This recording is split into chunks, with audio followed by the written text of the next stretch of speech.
It has been a long journey getting to this moment, but we have finally arrived. Revisiting Letterkenny Season 8.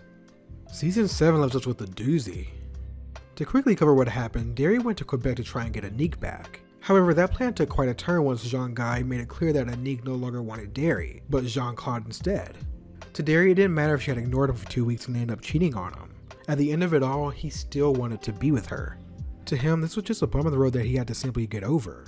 So now we have Derry refusing to back down and leave Anique alone, and Jean-Guy and his posse ready to remove him by force. As both sides now prepare to fight, Wayne and the rest of his friends show up to back up Derry. And as the scrap begins, Wayne is rushed by one of the French guys who he grabs and throws against the door. And this is where we left off. The French guy Wayne had thrown crashes through the door, and on the other side of that door is Mary Fred, making out with another guy. Now, where does this leave us? Time to find out. Very much, Jay. We've got 2 here. Where's the 3rd? Yeah, I wouldn't worry about him, Kate. It's probably stretching. Fuck you, Jonesy! Episode 1 starts off with an interesting interview with Riley and Jonesy.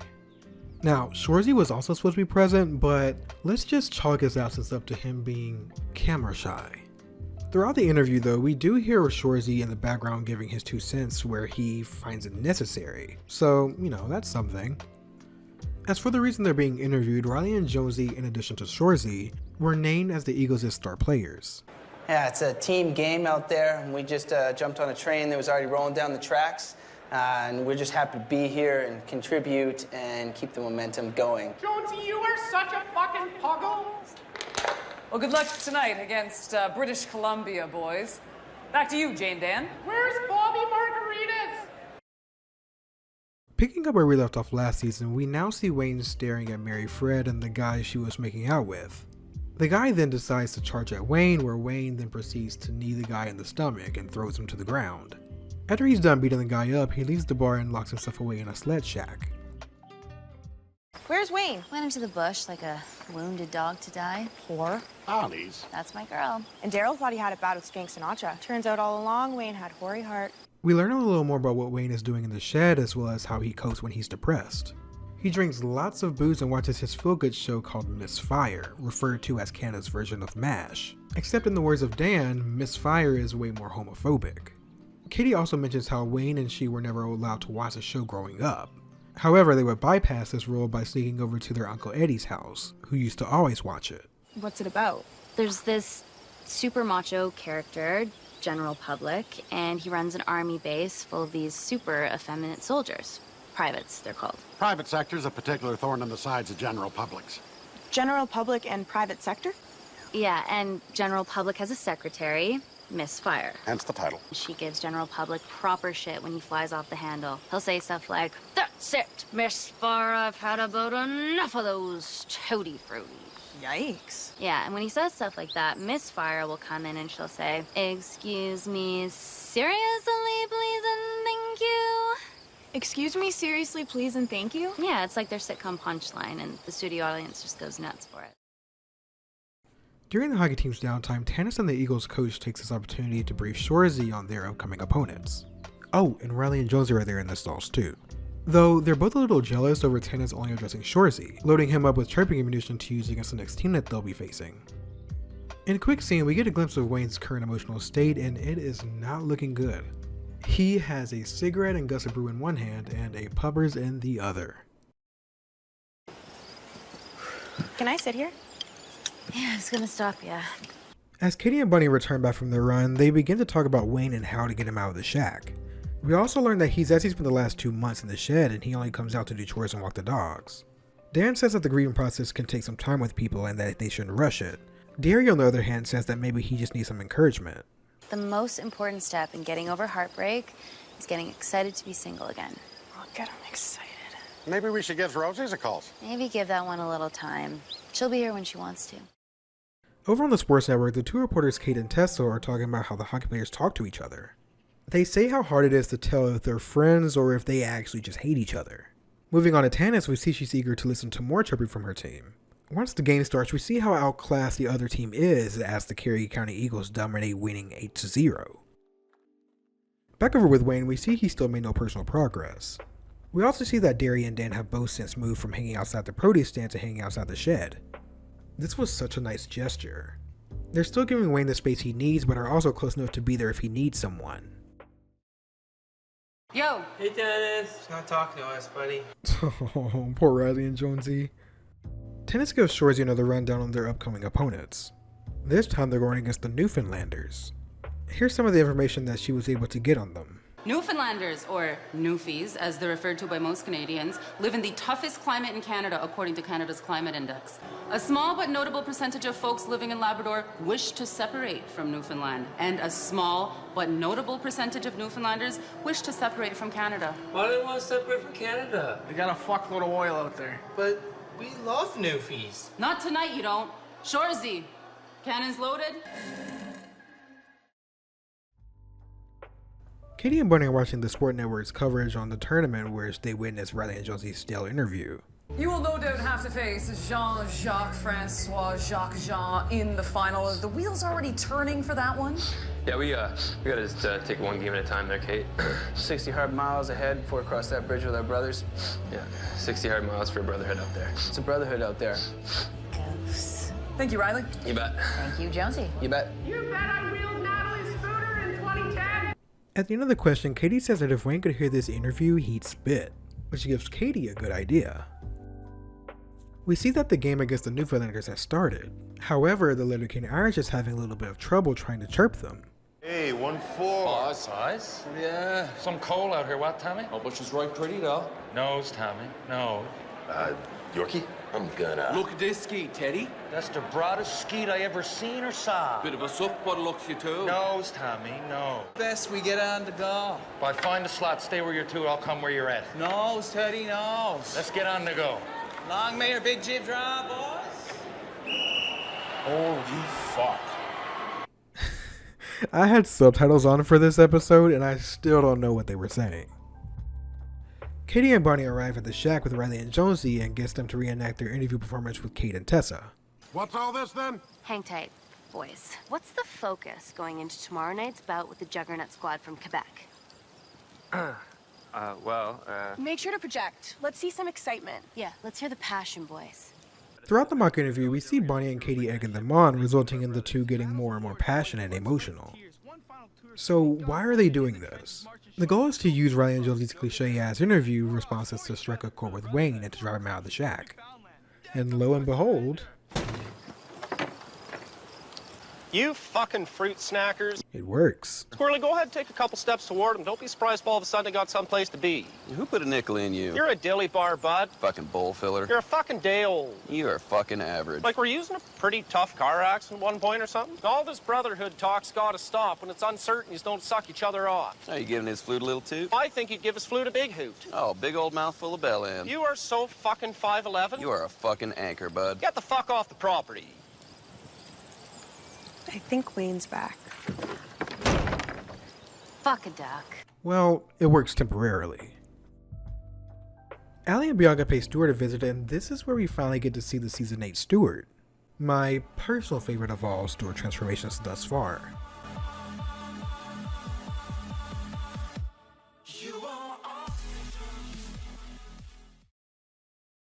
To kick off episode 2, Dan and Derry are both sitting outside of the shack talking about Dan's relationship with Lavina Dick.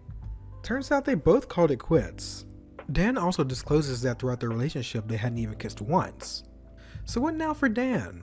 Well, I'm glad you asked. For this we have to go back in time all the way back to season 2 episode 3's cold opening. This is the one where we learn that Dan let a girl stick a finger up his ass. Well, apparently she's back for the summer upon getting her kinesiology degree with her field of study being in massage therapy. He asked me if I wanted to go for walks, and I said no, because I don't want to go for walks, because I just finished dating a Mennonite, and that's all you can fucking do is go for walks. You should take for ice cream. I said I wasn't going to leave here till my buddy was feeling better, so she said she was going to come by and sits for a bit. You should find a good place for a stump hump. I'll probably find a good place for a bumper dumps. So we're actually going to be seeing this mystery woman in person. Oh my god, this is going to be good. We then get a quick look inside the sled shack to see Wayne still doing the same thing we saw him doing in episode 1. Drinking and watching Miss Fire. Allie and Bianca stop by the gym to talk to Ron and Dax. We learn that our two favorite gays were the ones helping Stuart get in shape. We as fitness exhibits can confidently and enthusiastically exercise our authority in deeming him officially yoked. Just say jacked. Kate, good. Roll. Steer. Steer. Steer. Lifting belt. Check. Chuck. Check. Compression pants. Check. By the way, do you guys notice anything in particular about Stuart? And I mean anything. Huh. Yeah, me neither. Sure you want to do this? Can confirm. Looks like Bonnie and Katie are going to go on a little drive. I wonder who or where they're going to. Katie? Bonnie. Don't kick a dead horse. Bonnie. Katie? Bend enough and you'll break. Stand for nothing and you'll fall for anything.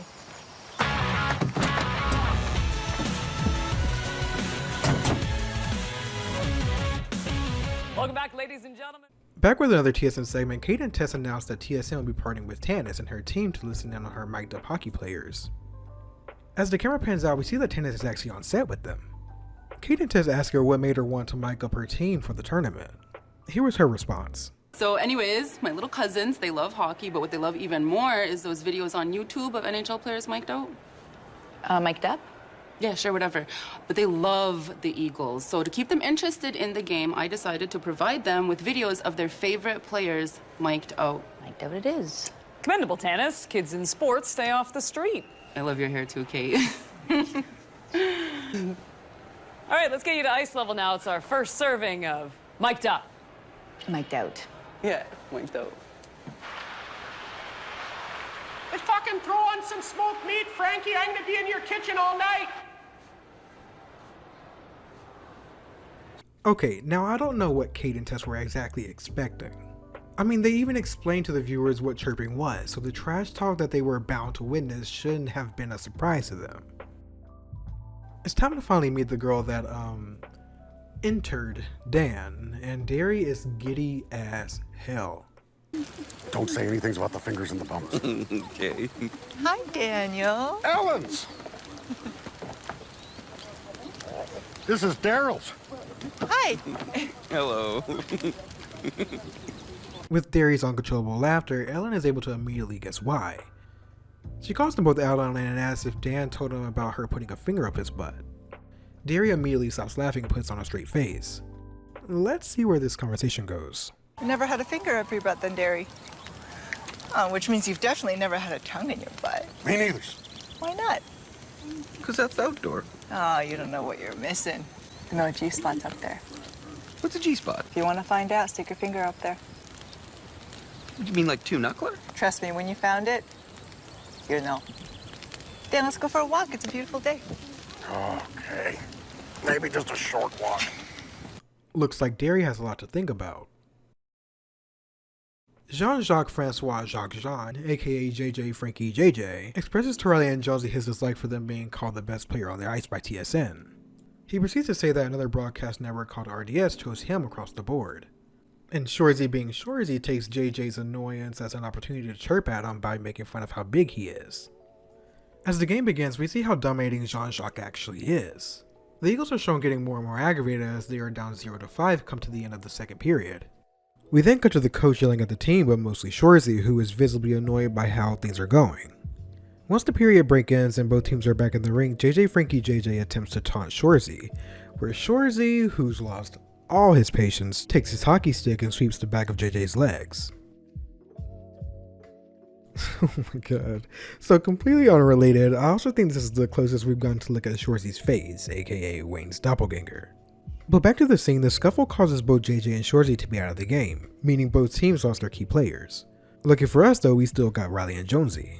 The game proceeds and the Eagles end up scoring a consecutive 6 points, taking the lead. With this, they are finally crowned the national champions.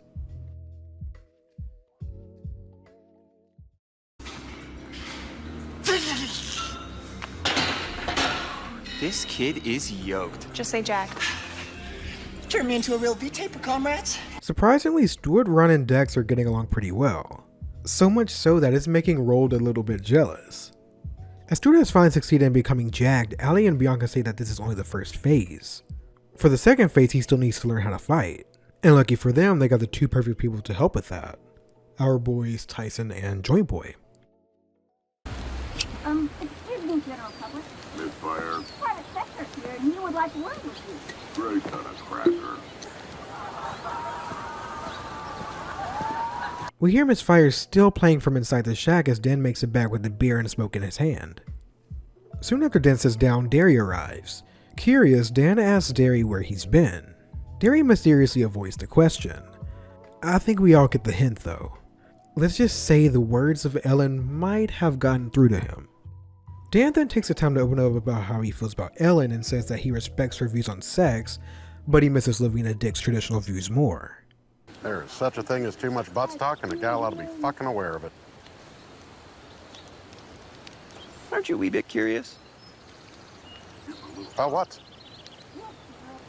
Oh, what's up there? I know what's up there. Well, there could be merit. Derry, did you check? Check what? Your oils. What are you doing? No. Noticing Katie and Bonnie's absence, Dan asks where they've been all day, where we finally get to see where they've been since they drove off earlier in the episode. Let's just say Katie and Bonnie went to visit an old acquaintance that they haven't seen for a little while. It's like what Katie said, bend enough and you'll break. Also, if you stand for nothing, you will fall for anything. Back with Wayne inside the shack, we see that he's made it to Misfire's final episode, where General Public makes his feelings about Misfire known and asks her to marry him. Near the end of the final Misfire episode, one of the private sectors runs up to them after hearing Misfire's scream of excitement. General Public, still being a little rough around the edges, lashes out of the private sector where Misfire gets on to him, and he actually apologizes in the format of the show's catchphrase. You'll have to excuse me, private sector. Seriously. Please and thank you. With the end of Misfire, Wayne finally emerges from the slant shack and stands before all of his friends. So? Spitter patter? Let's get at her. Alright, I'm not gonna lie. When I first watched episodes 1 and 2, I thought Wayne was going to spend the majority of the season in that shed until Rosie came and got him. But you know what? This ending gives just the right level of wholesome that I needed. Episode 3 kicks off running. But I was reading about this thing called Beat Your Dick December. So on the 20th of December, you got to mix 20 separate batches? You got it, Pontiac. Oh, I don't think I could continue past the 15th. Yeah, me neither. Wayne? Yep. You're saying you could batch 15 times on the 15th, despite the fact you batched 14 times the day before, 13 times the days before that, and so on and so forth back to ones? Yep. Could you do 20?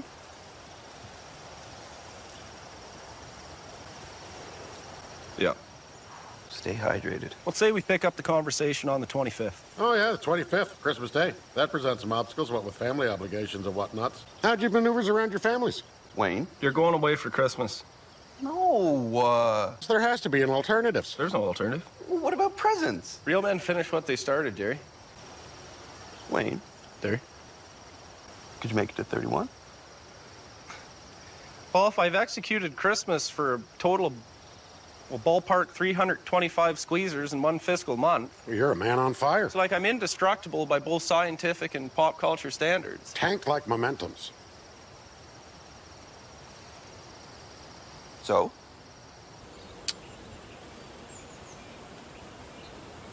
Yeah.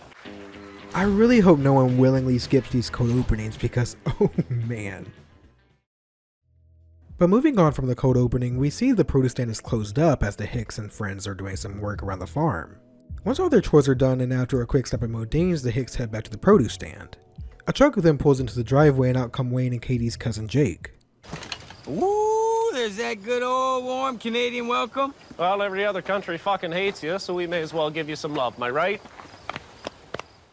So now that the formalities are out of the way, why did Jake come all the way to Canada to see the Hicks? Well, what do you do when your cousin's down in a hole? You get right down there with him. That's actually really nice of him. Honestly, I didn't expect to see any more of Wayne and Katie's family. And it also surprised me that he even told anyone about the engagement. Granted, we don't know how close Wayne is to his extended family aside from Uncle Eddie. But it's always nice to see the Letterkenny world expanding even outside of what we are normally used to seeing. It keeps things fresh. But back to Jake's intentions now that he's arrived in Letterkenny. He plans on still having Wayne's bachelor party and hopes to take his mind off of Mary Fred. Everyone instantly knows the plan Jake has for Wayne except for Wayne, and that plan involves going to a strip club. Everyone seems to be excited about going except for Wayne and Dan. Wayne's disinterest is understandable, but as for Dan, he says that there's no way he could look Professor Trisha in the eye if he does something like that. And with this being the case, Dan takes his leave. Wayne tries to kind of decline, but Jake says that it's too late because one of his best friends reached out to him 8 weeks ago. We know it wasn't Dan, and Jake confirms that it wasn't Derry either, so who else could it have been? Wayne, how are you now? Yep, Mr. McMurray. It sounds like they got a lot to talk about, so let's just move on to the next scene. Over at Modine's, we hear a heavily copyrighted song that I can't play called Twilight Zone by 2 Unlimited. We learn that the hockey team is still celebrating their championship win. By the way, they have been here since the night before. They keep drinking, I keep pouring. But you can't legally serve booze between the hours of 2 a.m. and 11 a.m. I don't give a shit. Over at the gym, we catch up with Stuart accompanied by Rold, who is still training for his big fight against the city drug dealers. Stuart finishes his push-ups and asks Tyson and Joint Boy what's next on his workout. Tyson tells him that they're done working out and that he needs to start learning how to fight and also how to take a punch.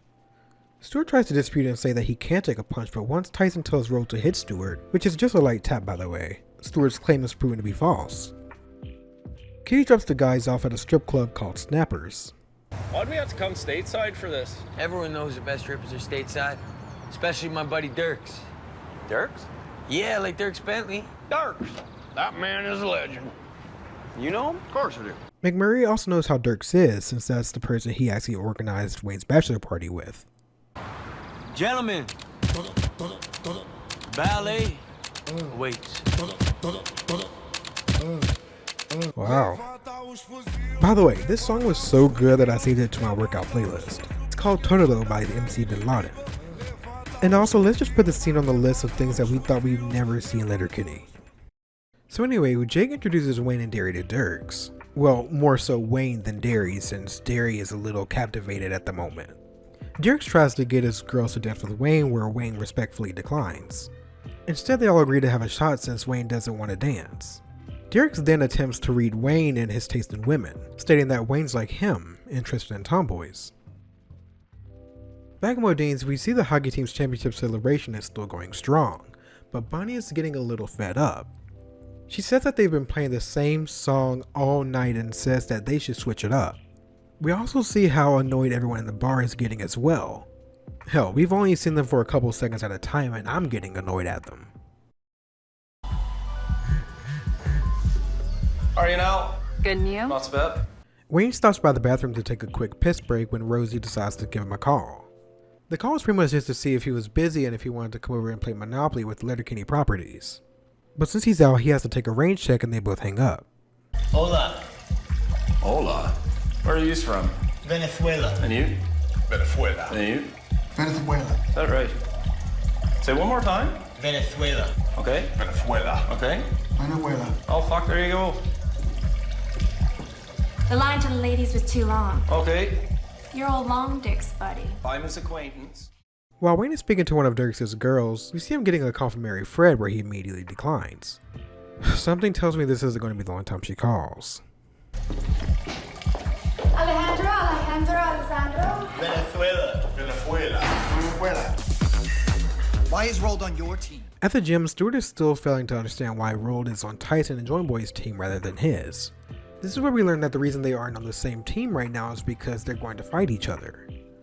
Stuart refuses and then Tyson and Joint Boy says that if he won't fight Rold, then he'll have to fight them instead.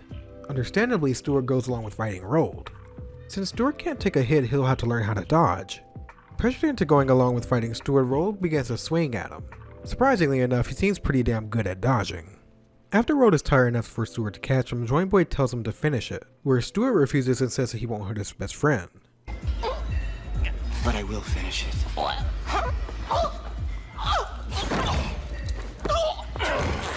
Somebody count it! Is he ready? You two will be there, right? Is there another hundo in it? Yeah. Still. Many rips as you can hoover, too. So, is he ready? Sure. Can someone count it out? Since I first pinned him, Rold has enhanced. McMurray goes off with one of the dancers, Derry is nowhere to be found, and Jake goes off to get another round of shots. This leaves only Wayne and Dirks. Growing more and more intrusive, Dirks asks Wayne what features on Mary Fred that he liked best, where Wayne doesn't answer. Derry, McMurray, and Jake all return just in time for the conversation with Dirks to cease. Wayne. Derry? I'm in love with a stripper. Wayne. McMurray. It's a stripper. She's in love with me. You're fucking cool. Very cool. Very nice. Poor Wayne. With the constant badgering from Dirks and even the call from Mary Fred, this little ex-bachelor party is really not doing any favors. Bonnie finally decides to turn off the music since all the hockey players have fallen asleep after being at Modine's for nearly 24 hours. A representative from Bro Dude then walks into the trash Modine's in search of Riley and Jonesy, where she finds them sleeping on the floor next to each other.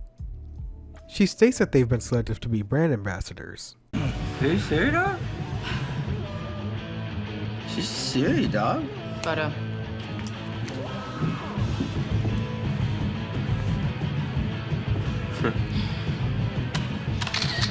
I can't believe you guys thought of us. I didn't. Oh. Turns out the people that actually influenced the decision to recruit Riley and Jonesy were kids who drank Bro Dude and were fans of them. Currently, they're under a trial-based program where they have to prove to be ambassador material. If they can create a big enough fan club to warrant them being ambassadors, then they can keep their sponsorship. If not, then they're out of the program. Once the Bro Dude rep leaves, Riley and Jonesy notices that Bonnie turned off their song and demands that she turns it back on. Hey, change the fucking tune skis! Stop jam for days!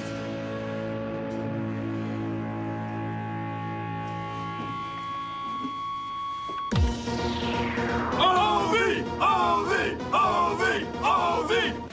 Peripheral power naps. Very cool. Very cool. Very critical. Very clutch.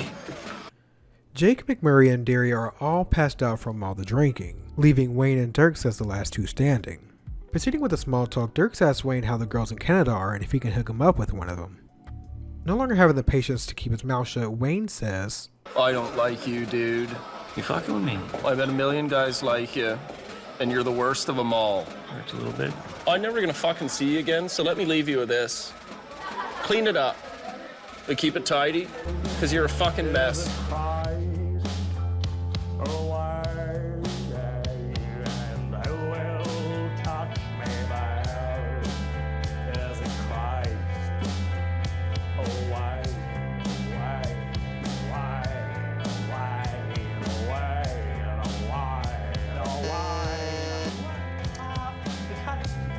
So this is where season 8 is headed. Wayne has pretty good intuition when it comes to people, so if he doesn't like someone, he won't be easily swayed to believe they are a good person. The interesting component in this situation is Dirks' sudden infatuation with Katie, which can only mean one thing: trouble is definitely brewing with this one. Episode 4 starts off with Katie at a skate park and attracting the attention of all the guys there, including Dirks. It's clear out of everyone there, Katie is solely interested in him.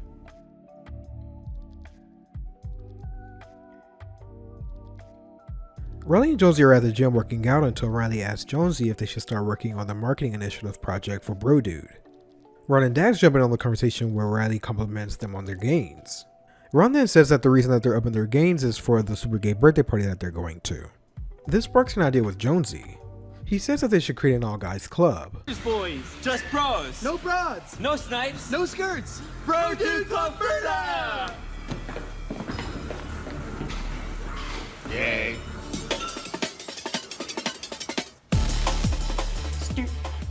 I don't want to see anyone. Like every other time Stewart needs to give himself a confidence boost, we see him staring back at his reflection in the mirror. Tyson and Joba have come to pick Stewart up for the fight. He expresses his disdain for fighting and says that he won't result in hitting or punching to win, because at the end of the day, Stewart is a pacifist. Despite all of his recent training, he's still looking to stick to his ideals. Stewart attempts to demonstrate a strategy to subdue his opponent by doing one of John Cena's finishing moves called attitude adjustment. As for how Tyson and Joint Boy feel about the change of heart, If you try that shit, I'll knock you the fuck out myself. Take this seriously, Skid. This guy threatened your life. Don't waste our fucking time. If we drive all the way to the city and you're not ready... I'm ready. Yeah, I'm ready too, sir. Bold? You'll stay the fuck out of this, Roll. You don't belong anywhere near this fight. Come on, let's go. Fuck's sakes, I hate the city. Fucking hate rush hour. Katie finally makes it back from the skate park and joins the rest of the Hicks at the produce stand. Dan then asks how her trip went, where she tells him that it was a very cool and very nice experience, mimicking how Dirks normally reacts to things. Though Wayne's irritation about Katie being with Dirks is shown on his face, he stays silent on the matter. It's respectable. His respect for Katie and her personal decisions outweighs his lack of respect for Dirks. It's gonna be interesting to see how all this develops. Riley and Josie visit Mr. and Mrs. McMurray to tell them about their club idea. Let's see how this goes. And you don't want any girls in there? Just for men, boys. You was looking to suck each other's dicks in this club or something? No! We're just tired of gals telling us to hold their purse. Yeah. Like hold their purse? Yeah, or like, hold their drinks. Oh, no drinks. We fucking honored to hold your drink, baby. Who's cancers? You can come into this cunt's kitchen and tell her she can't join your club because she ain't got a cup. Well, Kinda. now you boys ever want to start a club full of ladies, you give me a call now, okay? That's my kind of fucking party. Tyson, Joint Boy, Stewart, and Roald pull over to take a quick piss break and discuss their plan for the fight. They tell him that the wrestling moves won't work and that he should remember all the training that he underwent to get to where he is now.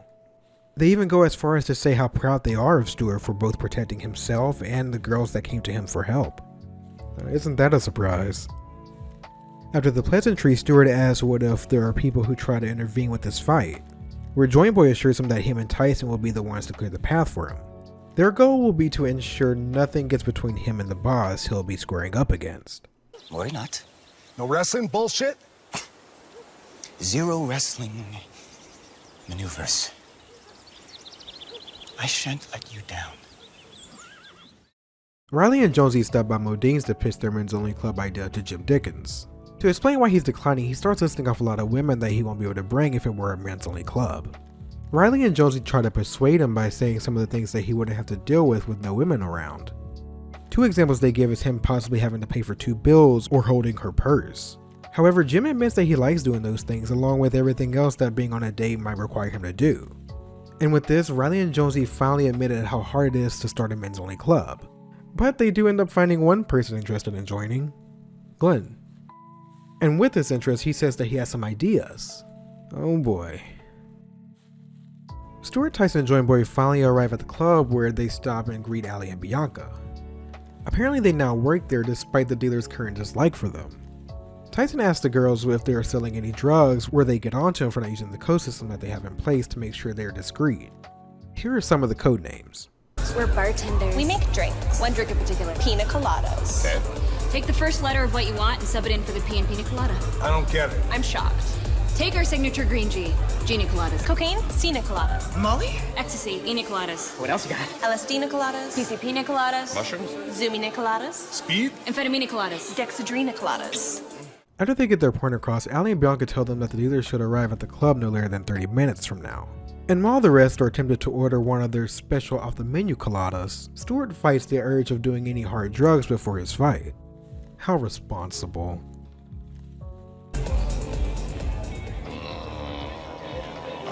At Modine's, we see Wayne rejecting yet another call from Mary Fred before Riley and Josie show up to tell them about their club. After listening to what the club entails, Wayne straight up tells them, It's pretty gay. Wayne! Yeah. You can't says that. Yeah, look, if I see something that is by definition gay... What's your definition to gays? Male dicks penetrating male butts for pleasure's sake. Good sound definition, good buddy. For swinging dicks, yeah. Then I can and will call it gay. Are you calling us gay? Nope. Good answer, bro. But your club is super gay. If you want to come say that to my face? You're such a walnut. No, I don't know. I don't want to put anything in stone here. I just think I'm well within my right to assume that these two aim to fuck some dudes up the ass in this all-male club of theirs. Which is totally fine. I got no problem with it. Yeah, checks out. Oh man, I did such such a number on you two. Knock, knock. Who's there? Raging boner in my underwear. We have the floor right here, boys. Ron and Dax then walk in where Riley and Jonesy gets annoyed that they're interrupting. However, the two guys reinforce Wayne's previous statement that their club is pretty gay. Now that that's established, what do Ron and Dax want? Well, they're inviting them all, women allowed of course, to a super gay birthday party. Katie seems super excited at the opportunity and everyone seems to be down. Even the McMurrays and Jim Dickens are. I think we need to find a new regional initiative branding project, buddy. Can't fight the majority, bro. And over at the club it's finally time, and keeping good on their promise, Tyson and Joint Boy clear the way for Stewart, which can only mean one thing. Now's the time for the main show. Stewart versus the city nightclub dealer. We see the dealer getting a good hit on Stewart in the face, but as the dealer turns his back to gloat, Stewart stands back up ready for more.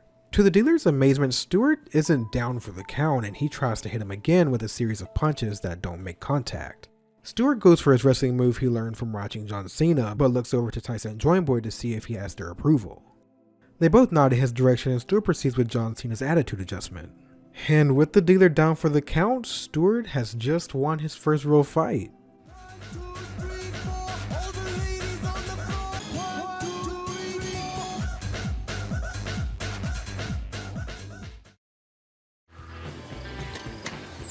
Wayne, Katie? what are you up to today? We kick off episode 5 with Katie asking what Wayne's up to today.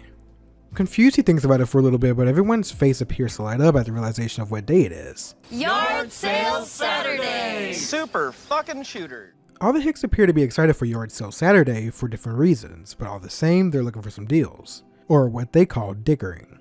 So what type of deals is everyone looking for? Well, Katie's main interest is Gail's yard sale, more specifically her glassware. Dan has his eyes on some books, Derry is looking for some porn, and lastly Wayne is looking for some old tents and signs because he likes the history behind the items he finds. We then get a quick rundown from Wayne on the Canadian Picker's Guide to Dickering. You mean the greatest Canadian feel-good show of all time, Canadian Pickers? Yep. Step 1. Identify item and recite some history on it to establish genuine interest in said item. Step 2. Ask the seller, what are you going to need to have out of that? Step 3. No matter what price the seller gives you, tell the seller, well, that sounds like retail to me. Step 4. Circle back on step 2 and ask the seller, what's the absolute best you can do on it? And step 5? If the seller holds firm, bundle item of interest in with a few other items to get the price down to one you're comfortable paying. Bob's your uncle. Masterful. That's how you fucking dicker. Well, you always got a dicker. A solid strategy. After the conversation, Katie points out that someone is wearing a fragrance, where Wayne appears to be the culprit. We learn that Rosie had finally called and that she and Wayne are going on a date. Wayne attempts to play it down and says that it's just a go along and that they'll just be walking their dogs, but Katie insists that it's at most a doggy date. But as far as the yard sale goes, Katie says that he should also invite Rosie to that as well and says that she'll be inviting Dirks to tag along. Hearing this immediately irritates Wayne and he groans at the thought of having to be around him.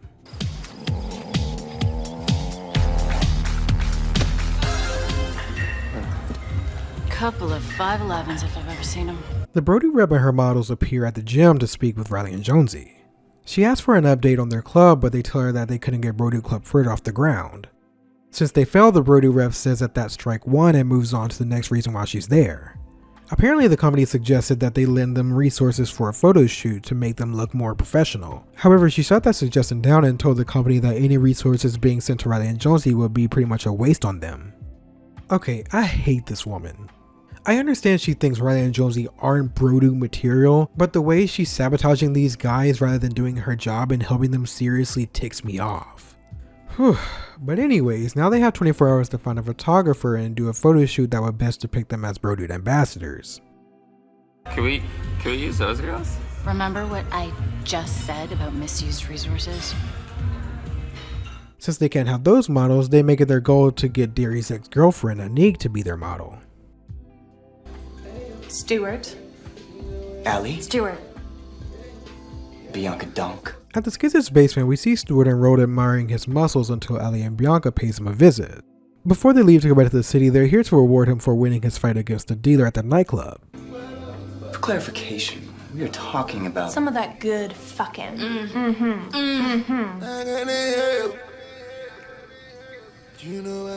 wondrous.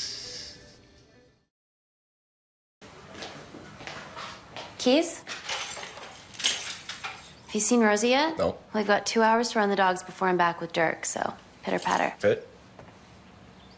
Must have been kind of a weird first impression meeting Dirk's the Rippers, eh? Well, a first impression's a lasting one. Proceeding with caution. You're a big girl. Okay, this is getting rough. Wayne doesn't like Dirk so much that he can't even say his name normally. Like, listen to this. Dirks. He's a pretty good guy. Oh, he's a great guy, that Dirks. Why do you say it like that? Huh? His name. Who? Dirks? Yeah. Well, I don't think I'm saying Dirks anyway. Oh, sure as he does. Say my name. Dirk. Now his. Dan. And what's Katie's new sweetie's name? Dirks. Yeah, no, I hear it. Your dude says it a certain way. You hammered really hard on the D. Did I? In a quick scene, we learn that Riley and Josie did end up securing Anika as their Brodo photo shoot model. It's yard sale time and we see the Hicks and Rosie stop by the McMurray section. As for Katie's whereabouts, Wayne says that she got hung up at the border, so she'll be a little late. Mr. McMurray and Rosie go inside for a drink while the rest of the guys talk about the things that Mr. McMurray has for sale. Top Tobacco Canada. Now that is a beautiful piece. Isn't it a beautiful piece? Pert near mint, too. Oh, I can see she's pert near mint, but unfortunately for you, pert near is only good in horseshoes and... Lawn darts. Yep, Top Tobacco Canada. Founded in the early 1900s, one of Canada's first distributors of tobacco. I bet you didn't know that. I am impressed with your knowledge, Wayne. McMurray? What are you gonna need to have out of that? Looks like the Canadian Pickers dickering strategy is now underway. Well, being an avid collector myself, Wayne, I can't see myself parting it with any less than a 50 note. Why don't we Why just... don't you bundle a few items together, Big Dan? Uh-oh. Dirks begins to bargain McMurray in the place of Wayne, where McMurray praises Dirks for his top-tier dickering. He even tells Wayne that he could learn a thing or two from him. Seeing that Dirks even brought a big box of beer with him leads Derry and Dan to believe that he isn't so bad, but Wayne still isn't convinced. Mrs. McMurray and Rosie return with their drinks just in time to meet Dirks. As we all could have expected, Mrs. McMurray is all over him. Should you give some good hugging there, Dirks? Oh, he's a good hugger, baby. You know he's a good hugger. Okay, we're good. After she and Dirks hug, he then hugs Dan. It's going to be slightly less intense than your previous hug, but Okay. well, there's some good huggins. Hug life. He even knows who Rosie is despite not seeing her until just now. You must be Rosie? Then I will be. You had the tamest one, didn't you? Look at you, you fucking cowboy, you. You're gonna break my heart. Oh, Wayne. Where are the lights? On the ceiling where they generally are. Where's the, production team? You are looking at him. Anik was under the impression that this photo shoot was being funded and organized by Bro Dude, but learns that this was only for Riley and Josie's trial period. Surprisingly, even after knowing that, she's still on board to help. At the basement, we see Stuart just having a pretty good time with Allie and Bianca. Unfortunately, not the same could be said for Roald.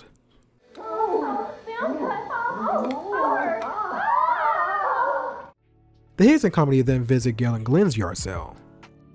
You're like a little Leo DiCaprio, or like a heathen Christian Bale, or like a Fight Club on a soup saw, Jay Bourne, Matty Damon, and it's working for me. This is Dirks. Dirks. Hi. As you can see, everyone loves Dirks. And as you probably can tell, especially Glenn. Dirk of the berry, sweeter the juice. Wouldn't kick him out of bed for eating crackers. After the flood of compliments, Derry beats around the bush and tries to ask Gil if she has any porn that he can buy.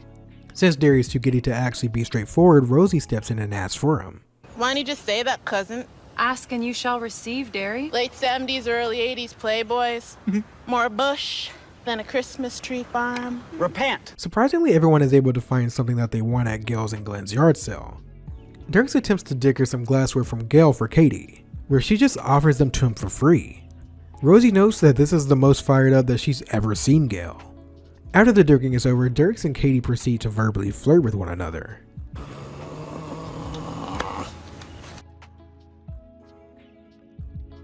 It's time for Riley and Josie to present their photo shoot pictures to the Brodu rep. She quickly compliments Anik on her boobs. I'm only highlighting this part because this is probably the nicest we've seen her. It's a rare sight, okay? But anyways, Riley and Josie show her their ambassador photos where it ends up just being their faces accompanied by the Brodu logo on Anik's tits. Do you have the original photo without the tit faces? We do. We wanted to show you the entire process Let me see. went through. Star is Born. Great movie. Terrible song, though. Like, why does everyone have to fucking sing now? I'm talking to her. Name? Doesn't matter. I'd like to offer you and your tits a 6-figure bro dude energy contract. What are your thoughts? Allons-y. Good. You're both fired. Told you I was taking numbers. And that's strike 2. You're out. No, it's 3 strikes and you're out. That's baseball. Oh, I play soccer baseball rules. Thought I mentioned it. Oh well. Ciao. You! Dirks and Katie stop by the produce stand to say hi to the Hicks. He also has a little surprise for Wayne. He says that they ran into a couple of guys from out west who were looking for some yard sales. Turns out it's the Canadian Picker stars Scott Cozens and Sheldon Smithens. Apparently they were touring across Canada looking for hidden treasures, but this time with no cameras. They even try to dig at the produce stand from Wayne, but Wayne says that it's not for sale since they have so much history with it. But what say we bundle up some of this fresh produce? You can take it with you on your travels. How about throw in a couple of cold beers in the sunshine, and you got yourself a deal? The Hicks end up having beers and talking with the Canadian Picker stars until they have to leave. In the last scene of the episode, Wayne is moving some bales of barley in the barn until Dirks comes in to talk to him. Before they start chatting, he gets another call from Mary Fred, which he ignores and refocuses on Dirks. He attempts to reason with Wayne and admits that his first impression at the strip club wasn't the real him, but more so a character he puts on in front of his friends. As far as trust goes, Wayne makes it crystal clear that he does not trust Dirks when it comes to Katie. He says that she can do what she wants, but that won't change his mind about him. As for the rest of this scene, I'm going to let it play out because it's important you hear it word for word. Katie's a girl who knows exactly what she wants, so if anything, you ought to have an eye. Okay. And here's the thing, and I'm going to tell you, if you misstep, you'll have every dude in Letterkenny lined up around the block for you. Won't misstep. And I'll be coming first. Guy walks into a bar. It's a terrorist behind the bar. Guy says to the terrorist, I'll have a vodka on the rocks. Terrorist picks up a single ice cube in one hand and says, oh, you like ice? Guy says, yeah, but more than one piece. Terrorist scoops up a handful of ice in the other hand and says, oh, so you like ISIS? Get the fuck out of here. We have 2 episodes left, and with each episode, I get more and more nervous for what the season finale has for me. I do admire how Wayne is handling the situation though. Though he doesn't try to hide his dislike for Dirks, whether around his friends or in private or face to face with them, he always keeps his feelings clear. But at the end of the day, he doesn't take his feelings toward Dirks and pushes it on Katie, nor does he try to force Katie to not see him. He understands that this is her relationship. If she wants to give it the old college try, like Wayne has done with plenty of women, Katie also deserves that chance. Whether or not it goes well or ends badly is completely on the 2 people in that relationship. It has nothing to do with him, and he understands that. But like Wayne told Dirks, if he missteps, he will have every single guy on Letterkenny lined up around the block to get him. As for Wayne, he'll be the first one coming.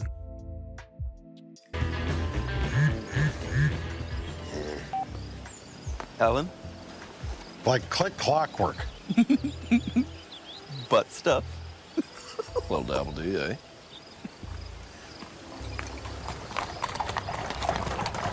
Whoa, you dick. Back for episode 6, we get another punny Mennonite-centric episode. Our favorite Dick has found his way back to the farm. Unfortunately, Anita can't accompany him this time. Here's why. I suppose you've heard by now she was attacked at a petting zoo. No, I had not heard that. A giant cock about yay, from behind even. It would seem she was on the receiving end of a good-sized prick. Doctor said he'd never seen a gash quite that size. It was the size of a fist, and indeed that's all she had to suppress the bleeding. Can you imagine? A fist inside your gash. No, I can't say I can't imagine. He then goes on to say that his troubles don't end there. As for his kids... A couple of days prior, my 2 young boys caught the prickliest of the itchies after playing with a pile of pink insulation in the barn. And would you believe on the same day, my daughter fell in the manure pile. I had 2 in the pink and 1 in the stink. As for what brings Noah Dick to the produce stand, he says he needs some help tending to his farm since his 2 sons are unable to do so due to their incident. Derry asks what they need to do, where he says that it's work that only men can do and it will be nothing but men banging and pounding.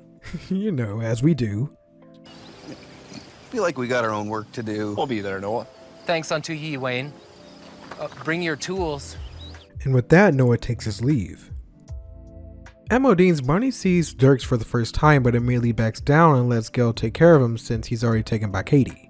She goes over to check on the coach instead. The coach tells her that his therapist thought it would be a good idea if he were around other people so he can take his mind off of his dead wife Barb. Mia Sophia approaches Dirks while he's still alone and asks if he's waiting on someone in particular. Just in time though, Katie shows up and Mia Sophia walks away. Wayne and Dan get onto Derry for being a little bit rude to Noah earlier.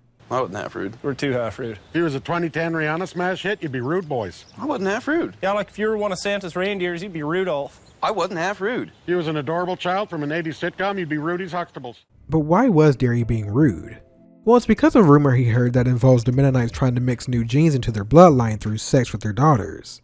How did you stay out of special ed running with an old wives' tale like that? Yes, it is. That is straight up life skills. Yes, it is. He then claims that it happened to Jim Dickens. Given the accusation, they decide to give Jim a call to see if he can confirm Derry's story. He answers the call and says that what they're describing never happened to him. But though there has been talk of such things in auctioneer circles. Well, what was you told? I'm told livestock aren't the only thing schmellies go scouting for in farmers' markets. And then? There's an auctioneer out Brussels way about my size. Is he really? Says he was told by an auctioneer out Hanover way, also about my size. Fucking Dutchman. That his cousin, a significantly shorter auctioneer, Oh, Swissman likely. was offered $500 by a schmelly at a farmer's market to lay with his daughter. In the biblical sense. as for the details, he goes on to say that what the Mennonites would do is separate them with a sheet that has a hole cut into it for the man to stick his dick through. This is to discourage any kind of contact so they can focus on nothing but procreating. After their call, we see Dan receiving a call from Ellen that he ignores. He's trying to distance himself from her after feeling no attraction towards her. The Hicks head back to the produce stand where they continue their conversation about what Noah Dick could want from them. Wayne asks Derry what makes him think that all Mennonites do this, where Dan objects and says that Derry isn't suggesting that all of them do it. Instead, he's suggesting that the Dicks conveniently do as well. This leads Wayne to rephrase his question to what made Derry think that was what Noah was trying to do, where Derry replies, Well, he said the job was men banging and pounding. Let the record show. Noah Dick said many things today that could be misleading. I will allow it. Then he said it was a job that only men could do, and then he winked at me. Yeah, but to be fair... To be fair. To be fair. To be fair. A wink could mean many things. Yeah, but then Dickens said they do it through a hole in the sheet. Inadmissibles. Hearsay. Well, he just said he heard it, so yeah. Dan, whose side are you on? In closing, we're going to the Dick farm.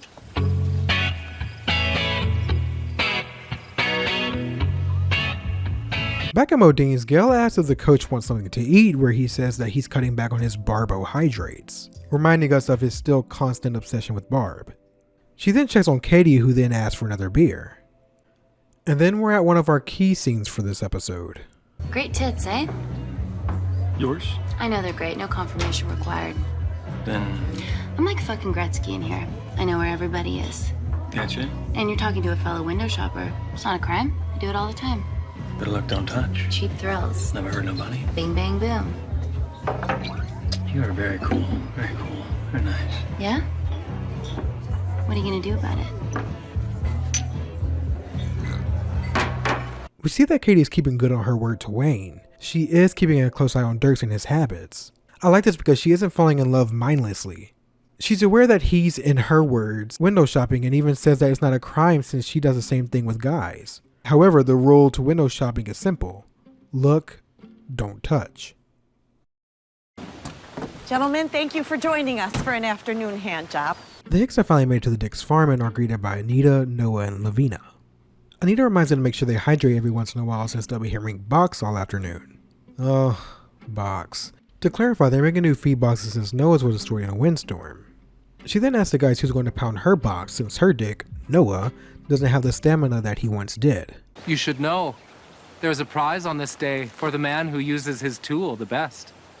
What kind of a prize? Hint. What's moist and warm and close to heaven in earthly form. Objection. I wonder what their prize is going to be. After a shit ton of out of context conversation, Noah asks Dan something interesting. He asks if Dan has any genetic problems, then he asks Daria how much he drinks. Lastly, he asks Wayne how the jeans are in his family.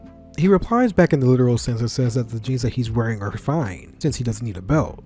Daria asks Noah why he's asking, where he says for no reason. He then runs away to Anita after she calls his name. After talking to her for a little while, he calls over to Daria to help his wife with some loads. And by loads, yes, they mean laundry. They say they want his help specifically because, like Noah, he does more yammering than hammering. Back in Modine's, we get our next key scene where Katie asks Dirks if he's ever heard of the expression that everyone's always fucking someone else. Let's see where this conversation goes. I am. Words to live by. I agree. You fucking somebody else? I am. You are? I was. Okay. You haven't asked me if I'm coming or going. This is true. So I'll ask you. Like, what are we doing? Starting to give a shit. Very cool, very nice. Do you give a shit? I think I do. Well, if you give a shit, then you have to become a master of one. No more jack of all, that's the rule. Cool? Cool. Very cool. Very nice. And no pressure either way. If it's not me, Tits is right over there. Tits is everywhere.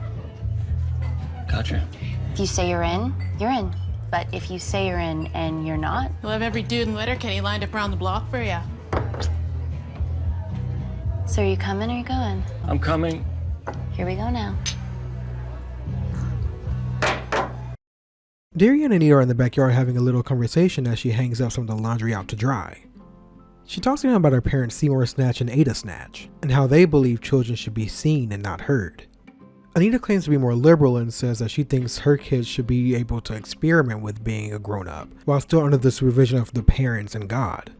Now as Daria's hanging up the bedsheets that Anita handed him, he finds a hole in one of the sheets. Dan and Wayne both see this as well. The Dicks finally announce the prize winner that ends up being Derry. Let's see what he wins. Take your tops off and present. Holy shit. Daryl, are you ready for moist and warm? In heaven and earthly form? Open your eyes. Surprise!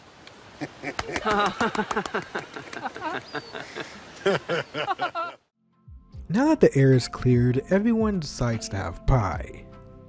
Lavina asks Dan for a walk, where Dan receives a call from Ellen at the same time. He declines the call and decides to take Lavina up on her offer and goes for a walk with her, showing us that he finally has made his choice. What's the plan, handsome man? Probably just head back to the suburbs. You know, there's some barbells. I bombarded you guys enough. Gail, noticing how down the coach is asking him to dance, where he surprisingly accepts. Maybe this is the start of his path to finding closure. And as for Katie and Dirks, they seem to be closer than ever.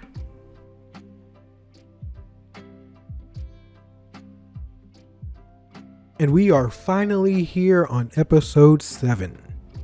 Wow, I just realized this episode is around 18 minutes. That means I could take my time.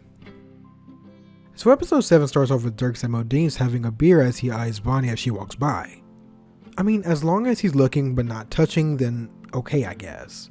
As Katie said, there's nothing wrong with a little bit of window shopping as long as you don't touch anything. But back to the scene, Gail mentions to Dirks that she heard that he's taking his cousin to Quebec for his 18th birthday. He shoots back at her and asks if that's okay, where she defends herself by saying that she's just making conversation. But why Quebec? Well, he's turning 18. Legal drinking age in Quebec is 18, so do the math. Fuck off! If there's one thing that Gail has, it's a good eye for motives. So this raised all sorts of red flags when I saw her questioning him this hard. This is our earliest hint that something's going down this episode, and most likely things are going to end badly. Gail then asks if there's anything else in Quebec that's calling him there. He says no, but Gail says that Quebec has the best strippers in Canada. Cousin? Cousin. Dirks? How are you now? Good, and you?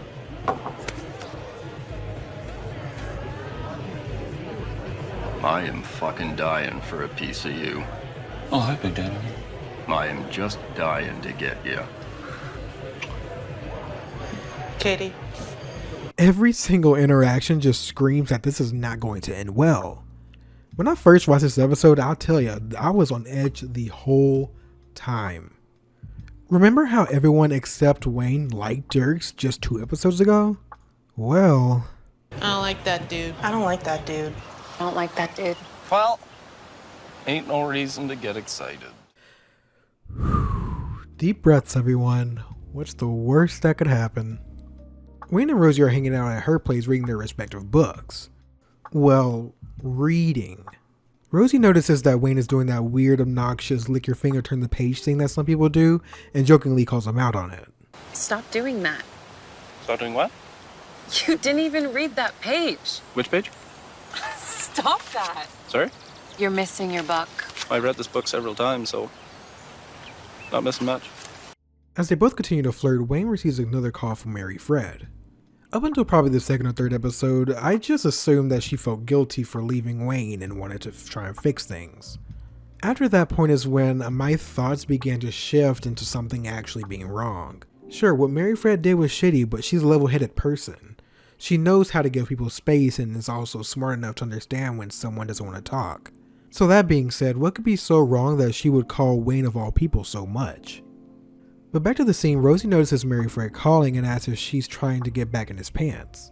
She then asks if it's getting any easier, referring to how difficult it's been to let go of Mary Fred, where Wayne simply says, Yep. Rosie then says that they've got to start getting ready to go and that she'll help with this chore so they can get there sooner. They're referring to Modine's for a special day. I think we all know where their relationship was headed, but man, I love seeing this exchange. What, so after that we go over there together? Don't threaten me with a good time. Say, what would you say if, like, well, we started going, like, most places together? I'd say pitter patter. But as far as what day it is, today is a special day in Letterkenny. Today is... Daybers Day. Daybeers. Daybeers. Daybeers. Daybeers. Daybeers. Daybeers. Nose beers. Happy Daybeers Day, shoot them all. Katie then says that she's getting ready to head out since Dirks and his cousin just made it back to stateside from Quebec. She says she's mainly going there to help them with their hangovers. Something that girlfriends do, right? I really wouldn't know. I love seeing how invested she is in actually being in a committed relationship, and also being a good girlfriend, which also makes me more nervous with how this episode and season is going to turn out. Outside Modine's, Riley, Jonesy, and Stuart show why they dislike Yanks. Riley and Jonesy's reason being they don't like how when they come to Letterkenny they always lose because they can get good people all over the country, where for them, they can only find people in Letterkenny. Stuart's reason is because he claims they were the first people to start storing online data, and will also be the first to leak it anytime they see fit. Derry says he has nothing against Yanks. He goes on to say that if Canada was ever in trouble, he knows he can depend on them to help. However... Don't like Dirks, though. Pourquoi? Because Wayne doesn't. I'm with you. Don't be a fence sitter. You gotta come out for it one way or another. Yeah, that Yank better behave himself, because Katie's in trouble. I'll fucking speed bag him, boys. I'd go to the wall for that girl. I'd go through a wall for that girl. Full send. Yeah, that's small towns and the snow globes for you. Boy, howdy. Yeah. We might bickers with each other's on the inside, but if someone from the outsides comes a-knocking...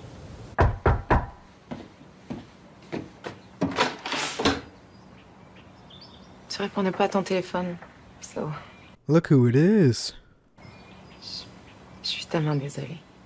Oh, you didn't have to drive all the way here to tell me that. But I did. Yeah, well. Though she apologizes, she says that's not the only reason why she's here. Mary Fred asks if Katie is around where Wayne says that she isn't. She's shown to be informed enough to know about Katie having close relations with Dirks, and she's come with some information. Club in Montreal, and I went with the boys. Okay. There was a Yank buying everybody drinks, and our table eventually joined his table, and all his friends were saying how hot his girlfriend was, and one of them pulled up a picture on his phone. It was Katie. Well, no reason to get excited. He came in with a bunch of girls, and left with a bunch of girls. You doing anything you shouldn't be? And there it is.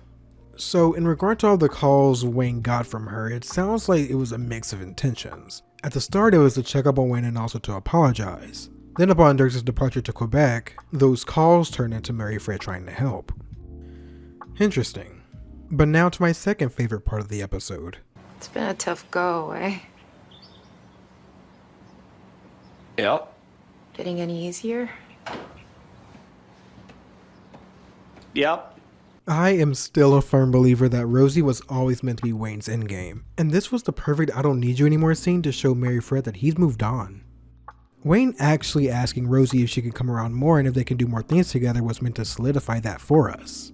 This, however, was our reassurance. Even when face to face with the woman he had proposed to, he didn't bend. There was no second guesses or unsureness about the answer that he gave her. He was sure. Hearing you fellas talk about Yanks reminds me of my last boys' trip down McMurdo Beach. I ever tell you about a little girl stripped down by in the Riviera? Next year you're gonna be down McMaui. Next year she's down McMontego Bay. The McMurrays tell their individual stories about some hookups they've had, and almost everyone seems uncomfortable.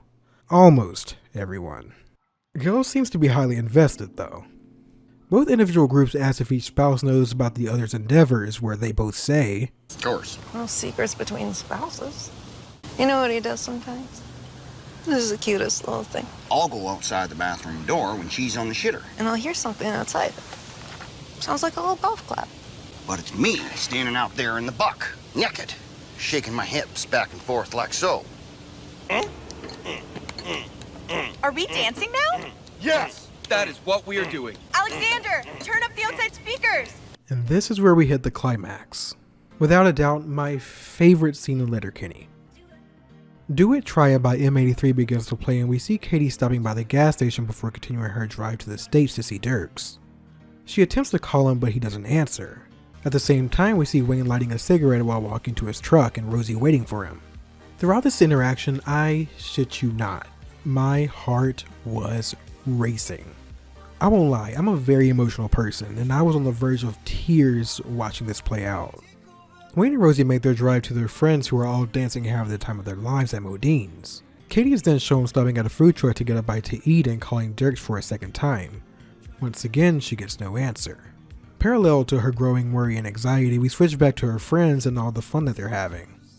This is where we see Wayne walking up to everyone and breaking the news. Immediately, everyone stops dancing and all smiles are gone. Everyone now knows what's happening with Katie. Dirks has crossed Katie by betraying her trust. Hearing the news, everyone bolts to their cars and gets ready for the drive. There was a warning many people gave Dirks earlier that I want to replay. If you say you're in, you're in. But if you say you're in and you're not, We'll have every dude in Letterkenny lined up around the block for you. so are you coming or are you going? I'm coming. Here we go now.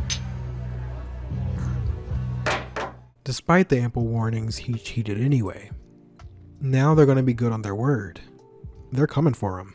We then fast forward to Katie making it to where Dirks is staying, and there's something I want to highlight. Katie's parked at the end of the driveway. You remember back in season 1 where Wayne was defending his title as the toughest guy in Letterkenny? Every time he was expecting a fight, he would tell the person to end the laneway, don't come up the property. Good. This could definitely be a clear hint for us that this is no longer just a visit, and it'll soon become clear that this is anything but just a visit. But back to the episode, after we see the first couple leave, Dirks comes outside alone with a smoke in his hand. There's the world's tiniest glimmer of hope for a second until a girl comes out of the house and wraps her arms around Dirks. And that settles it. He's officially crossed Katie, and everyone in Letterkenny is now lined up to get him.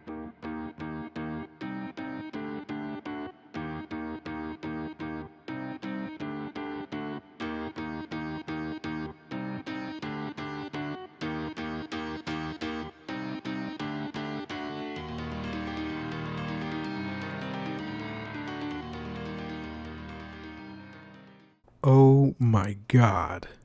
This scene was terrifyingly good. This shows how tight everyone in Letterkenny truly is.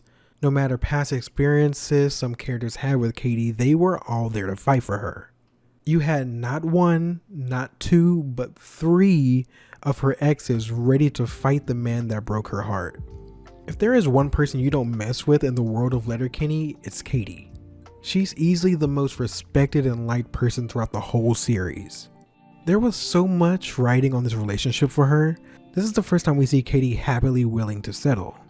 She found someone that genuinely made her happy and even admitted that she was starting to give a shit. And for this to happen to her first serious romance-driven relationship in 8 seasons, that fucking stings. Before I end this video, I do want to say that this show is so much more than just funny jokes. This show's ability to masterfully show how damaging losing people you love, whether they died or moved away or cheated on you, can be, it's amazing. This show's ability to masterfully show how a person can relapse multiple times but build themselves back up into a better person each recovery should be applauded. Any comedy show that can successfully balance jokes with drama deserves all the praise, because messing those genres and still being able to make sure your show is able to invoke appropriate feelings is so difficult. God, I love this show. Before I end, this might very well be the last revisiting Letterkenny for a while, since season 9 just aired, as of December 26, 2020.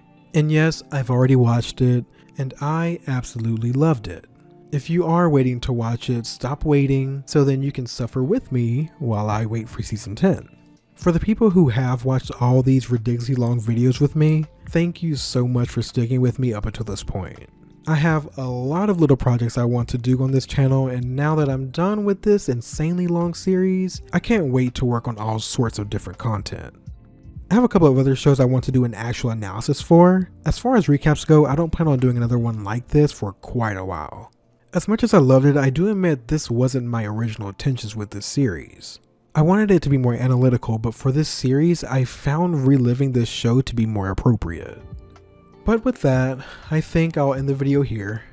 As always, thanks for watching, and I will see you all next time.